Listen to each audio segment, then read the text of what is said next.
Hello everyone, my name is Zhou XinYue, and today I will be presenting my individual video presentation for the course QRM 513.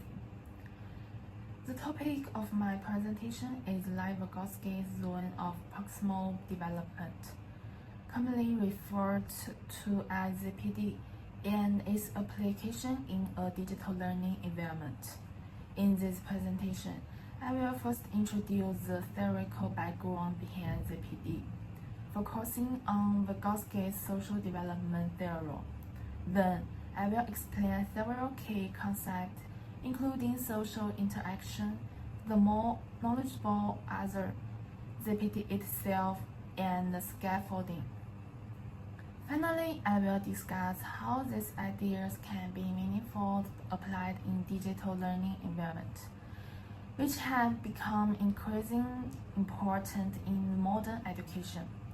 Before going deeper into the concepts, I would like to begin by clarifying the learning objectives of this presentation. The learning objectives help frame what this presentation aims to achieve. By the end of this presentation, learners should be able to explain Vygotsky's social development theory and understand its core assumption about learning. They should also be able to describe key concepts such as social interaction, the more knowledgeable other, the zone of proximal development, and scaffolding. In addition, learners should be able to identify the main feature of a digital learning environment, including flexibility, interactivity, and technology support.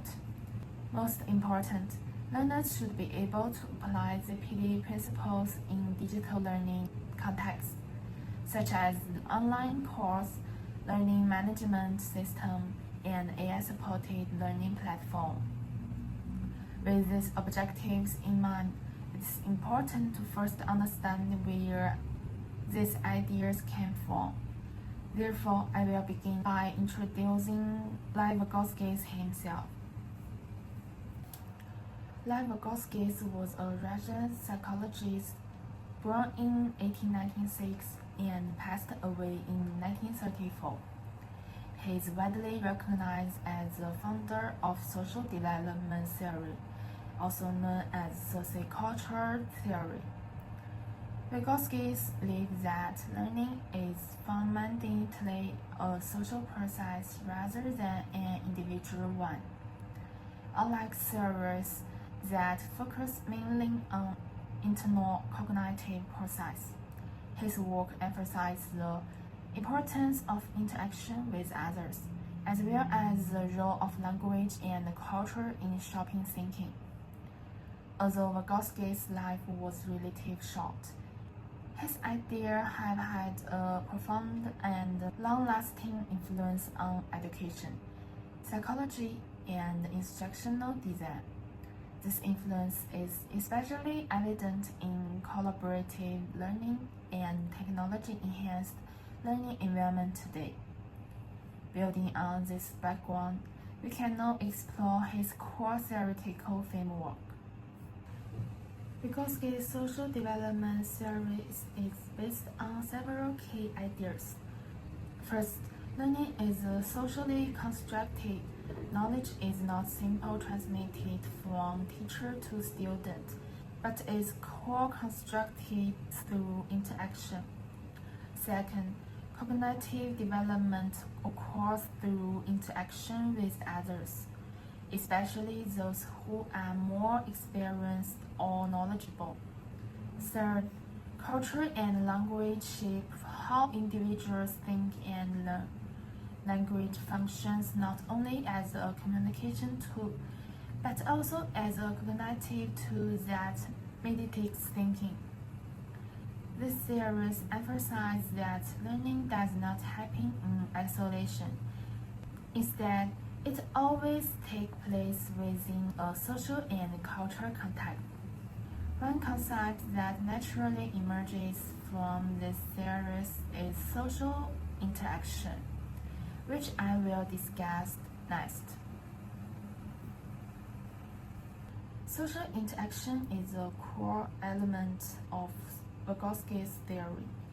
Learning happens through communication and collaboration, whether in face-to-face classroom or online environments. Interaction with teachers and peers allows learners to clarify ideas, receive feedback, and develop deeper understanding. Language plays a crucial role as a mediating tool. Through dialogue, discussion, and explanation, learners are able to internalize knowledge and develop higher-order thinking skills.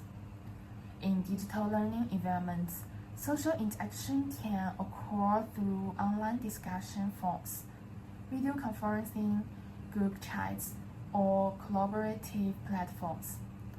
Since learning involves interacting with others, this leads us to another important concept in Vygotsky's theory: the more knowledgeable other. The more knowledgeable other, often referred to as MKO, is a key concept in Vygotsky's framework. An MKO is a person or system that possesses greater knowledge, skills, or experience than the learner. Traditional MQs include teachers, tutors, or more capable peers. However, in modern learning environments, MQs are no longer limited to human instructors. They may also include digital systems such as AI, tutors, or intelligent learning platforms. The role of MQs is to provide guidance, support, and feedback that enable learners to achieve tasks they cannot yet complete independently. This idea directly connects to Vygotsky's most influential concept, the zone of proximal development. The zone of proximal development, or ZPD, refers to the gap between what learners can do independently and what they can do with guidance or support from an MKO. According to Vygotsky, learning occurs most effectively within this zone. If tasks are too easy, learners are not challenged. If tasks are too difficult, learners may become frustrated. Tasks within the ZPD are challenging but achievable, allowing learners to stretch their abilities with appropriate support. Understanding ZPD helps educators shift their focus from what learners already know to what learners are capable of becoming. This explains why ZPD plays such an important role in teaching and learning. Instead of only looking at a definition, I'd like to show a short video that visually explains how learners progress when they receive appropriate support within their ZPD. Vygotsky's zone of proximal development is a concept that refers to the difference between what a learner can do without help and what they can achieve with guidance from a more knowledgeable person. Typically, this concept is visualized with concentric circles as shown on the screen now. The three zones in the diagram represent the difficulty level of the task. Let's explore each zone. First, we have the too easy zone. This zone represents tasks and activities that fall within the learner's current abilities and knowledge. These are tasks that the individual can perform independently without any assistance. While activities in this zone are comfortable for the learner, they offer little challenge and thus limited opportunity for learning or growth. Prolonged engagement in this zone may lead to boredom or lack of motivation, as the tasks don't provide any new information or skills. If we zoom out to the third zone, we can call this the too hard zone. This zone encompasses tasks and challenges that are far beyond the learner's current level of understanding and ability, even with assistance. Attempts to perform tasks in this zone are likely to result in frustration and disengagement, as the gap between the learner's current abilities and the task's requirements is too wide. Learning in this zone is inefficient and often counterproductive, as it can negatively impact the learner's confidence and motivation. It's important for educators and learners to recognize when a task falls into this zone, so they can adjust the difficulty level appropriately. There's a zone in between where a task is too hard to do alone but can be done with the help of a teacher. This is the zone of proximal development. Vygotsky argues that this zone is the sweet spot for learning. In this zone, tasks can be accomplished with some guidance and support from a more knowledgeable individual, such as a teacher, mentor, or even a peer. The zone of proximal development represents the area where the learner is ready to acquire new skills and knowledge. Learning in this zone is challenging but achievable, leading to significant growth and development. It's where the learner is pushed slightly beyond their comfort zone, facilitating effective learning and skill acquisition. Okay, we understand the zones, but how can teachers use them to support learning? Here are 4 key takeaways. 1. Scaffolding. Scaffolding involves providing structured support to help students progress through their zone of proximal development. As students gain proficiency, the support is gradually removed, encouraging independence. Effective scaffolding requires the educator to be attuned to each student's progress and to adjust the level of assistance accordingly. 2. Differentiated instruction. Recognizing that each student has a unique zone of proximal development, educators should strive for differentiated instruction, tailoring learning activities to meet the needs of each student. This might mean providing varying levels of challenge within the same classroom or adapting teaching methods to suit different learning styles. 3. Peer learning and collaboration. Since the zone of proximal development emphasizes learning through social interaction, educators can facilitate peer learning and group activities where more knowledgeable students can help others. This collaborative learning can be highly beneficial as it allows students to learn from each other. 4. Avoiding overwhelm and frustration. While it's important to challenge students, educators must be careful not to push them into the too hard zone where tasks are overly daunting. This requires a careful balance, ensuring that tasks are challenging but still achievable with support. This video has helped you to understand how to use the zone of proximal development, but in order to truly be effective at using the zone of proximal development in your teaching, you need to apply a student-centered approach. And to do that, you need to watch this video here. As we can see from the video, learners are able to achieve more when the support they receive matches their current level of ability.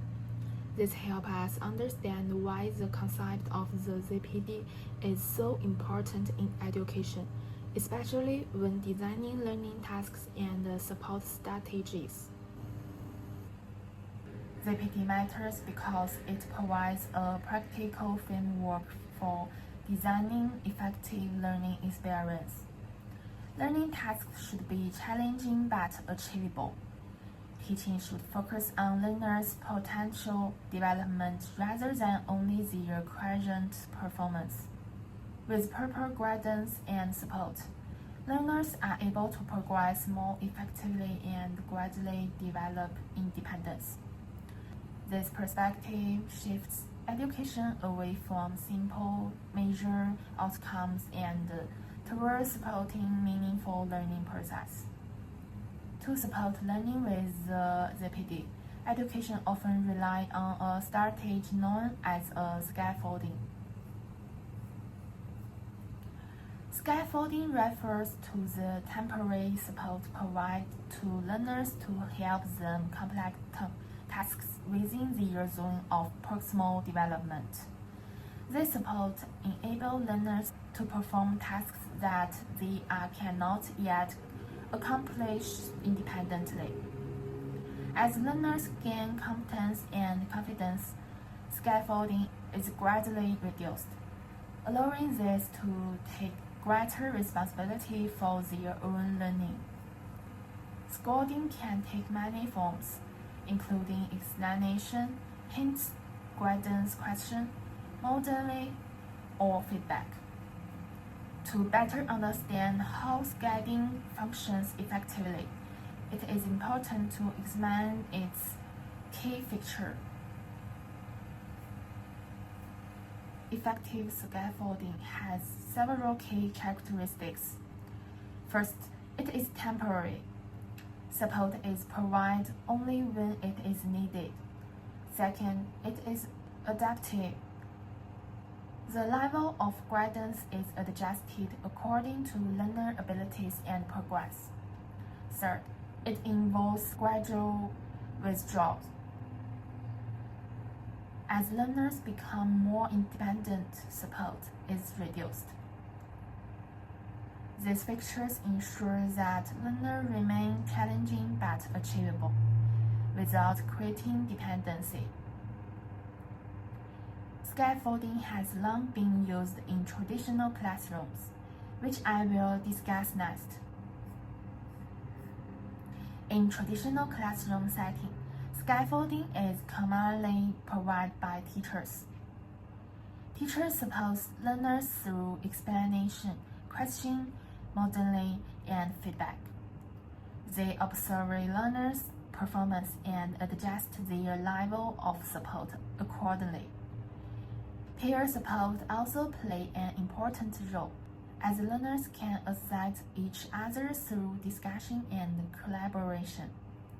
While this approach has proven effective, digital learning environment has introduced new ways of delivering scaffolding. In digital learning environments, scaffolding is often embedded within learning systems and platforms. Digital tools can provide step-by-step guidance, hints, feedback, and adaptive learning pathway. Unlike traditional classrooms, digital scaffolding allows learners to receive support anytime and progress at their own pace. This flexibility makes digital learning more personalized and learner-centered. As a result, the role of the more knowledgeable other also changes in digital contexts. In digital learning environments, the role of the MKO is significantly expanded. MKO is no longer limited to teachers, but may include peers, online communities, and intelligent digital systems. This digital MKOS provides guidance, feedback, and learning resources that support learning within their ZPD. This shift reflects how technology has transformed the learning process from a teacher-centered model to a more distributed and interactive system. To better illustrate this idea, I will now present some concrete examples. Examples of digital MKOS include teachers providing feedback through learning management systems, peers supporting each other in online discussion forums, and AI-powered tutors offering personalized hints and recommendations. This digital MKOS help learners overcome challenges and extend their learning beyond traditional classrooms. Based on these examples, we can now consider how ZPD can be applied in digital learning design. ZPD can be effectively applied in digital learning by designing tasks that match learners' current abilities while providing appropriate support. Digital platforms allow educators to scaffold learning activities, encourage collaboration, and gradually increase task complexity as learners progress. This approach supports meaningful, learner-centered, and develop-oriented learning experience. When ZPD is applied in this way, assessment practice also need to be reconsidered. Assessment in the ZPD-based digital learning environment focus more on formative feedback rather than only final outcomes. Online quizzes, interactive tasks, and progress tracking tools help identify learners' needs and adjust scaffolding accordingly. Assignment become part of the learning process itself rather than a separate activity. This approach offers several important benefits. Applying ZPD in digital learning environments supports personalized learning, encourage learner autonomy, promote cooperation and social interaction, and enhance learner effectiveness and engagement. These benefits align closely with the goals of modern digital education. However, it is also important to recognize that challenges exist. Despite its benefits, applying ZPD in digital learning also presents challenges. Providing appropriate scaffolding requires careful instructional design, and not all learners respond accurately to digital support. Additionally, excessive guidance may reduce learner independence if support is not gradually withdrawn. This challenge highlights the importance of thoughtful and balanced implementation. With this in mind, I will now summarize the key points of this presentation. In conclusion, Vygotsky's zone of proximal development emphasizes the importance of social interaction and guided learning. Digital learning environments extend the role of MCOS and scaffolding by offering adaptive tools and global interaction opportunities. When applied effectively, ZPD supports meaningful collaboration and learner-centered digital learning experience. The above is my presentation on the topic of Vygotsky zone of proximal development and its application in digital learning environment. Thank you for your time and attention.